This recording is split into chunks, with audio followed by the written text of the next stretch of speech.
चारू बोलिए, उसके बाद राजीव रंजन और ऋषिकेश आ रहा हूं। चारू बोलिए, क्या कह रही थी और बता दीजिएगा सीएम किसका बनेगा। चारू, आप सबसे बड़ी पार्टी है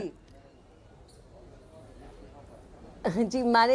मानिक जी, सबसे पहले तो मैं आपको आज सुबह के हमारे कॉन्वर्सेशन के बारे में याद दिलाती हूँ। मैंने सुबह 8 बजे आपको कह दिया था जैसे जैसे दिन आगे बढ़ेगा आपको समझ में आ जाएगा कि महायुति का तूफान आने वाला है आज। और ये हम किसी ओवर कॉन्फिडेंस में नहीं कह रहे थे, ये हम अपने ज़मीनी रिपोर्ट्स की वजह से कह रहे थे। एक एक पन्ना प्रमुख से जो हमने फीडबैक लिया उसके बल पर हम लोग ये कह रहे थे। तो अब आप देख लीजिए आंकड़े अपनी स्क्रीन पर, महायुति का तूफान है। इसका मतलब ये है कि जितने फेक नैरेटिव्स ये विपक्ष फ्लोट करने की कोशिश करता है, विभाजन की राजनीति करता है, तुष्टीकरण की राजनीति करता है, समाज को बांटने का काम करता है, इस सब के ऊपर पूर्ण विराम लगा दिया है महाराष्ट्र की जनता ने। तो फिर वो झारखंड में क्यों नहीं चला? अगर ये सब आरोप आपके सही हैं, झारखंड में आप क्यों हार गए? इंडिया गठबंधन 53 पर है, आप 26 पर हैं, डबल है वो आपसे। बिल्कुल। और जी, और अभी खैर दिन बाकी है, लेकिन जिस तरीके से रुझान आ रहे हैं हो सकता है ऐसा हो जाए।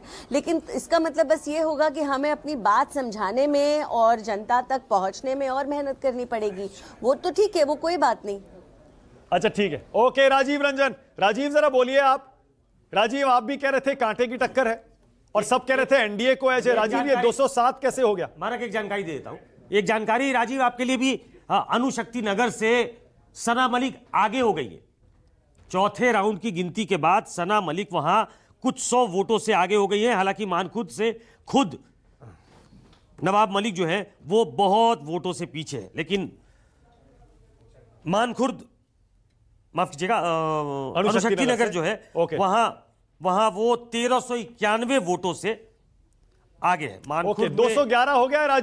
राजीव एनडीए 211, इंडिया गठबंधन सिर्फ 65। राजीव, और मानखुर्द पे भी अबू आजमी और एमआईएम में गजब की टक्कर है।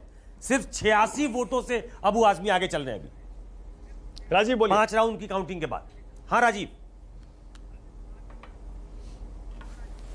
हाँ देखिए मानक, सबसे बड़ी बात तो यह है कि अगर महाराष्ट्र के जो अभी के ट्रेंड आ रहे हैं 10 बजे, 10:15 बजे, 3-4 राउंड की जो भी हुई है, अगर शरद पवार की एनसीपी 9 सीटों पे रहती है और इलेक्शन कमीशन के हिसाब से, और 35 सीटों पर अजीत पवार के उम्मीदवार आगे चलते हैं, अगर अजीत पवार 4 गुना सीटें शरद पवार से ज्यादा लेते हैं, तो मुझे लगता है कि जैसे महाराष्ट्र की बारिश का अनुमान कोई नहीं लगा सकता, फिर इस इलेक्शन में भी किसी का भी अनुमान गलत हो सकता है। महाराष्ट्र का 10-12 साल से लेकर 82 साल का आदमी यह कतई नहीं मान सकता कि अजीत पवार की पार्टी को शरद पवार की पार्टी से ज्यादा सीटें मिलेंगी, या किसी भी दृष्टि से अजीत पवार शरद पवार से बड़े नेता हैं, या किसी भी दृष्टि से शरद पवार के उम्मीदवार अजीत पवार से ज्यादा सक्षम थे।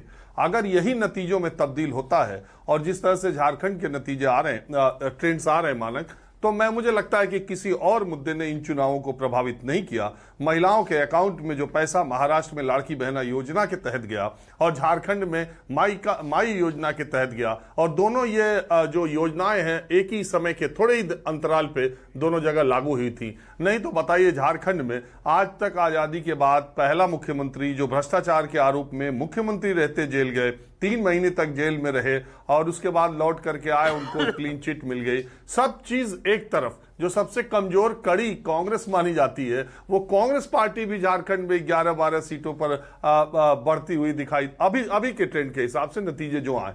तो मुझे लगता है लाड़की बहना योजना यहां लड़ी है, विपक्ष को लाड़की बहना योजना से यहां लड़ना पड़ा है, और बीजेपी को झारखंड में माई योजना से लड़ना पड़ा है। सिर्फ एक ही फैक्टर मुझे दिखाई दे रहा है, कहीं दूसरा कोई चुनाव का फैक्टर मुझे नहीं दिखाई देता, अगर अजीत पवार की 4 गुना सीटें शरद पवार से ज्यादा आएंगी तो। ओके राजीव, लेकिन ये भी तो देखिए, लाड़की बहना ठीक है, आप कह रहे हैं डिसाइसिव फैक्टर है, मान लिया, पर ये जो बीजेपी सबसे बड़ी पार्टी बन रही है 115, शिवसेना शिंदे गुट 58, एनसीपी अजीत गुट 38, पहले दूसरे तीसरे नंबर पर, तीनों अच्छा कर रहे हैं।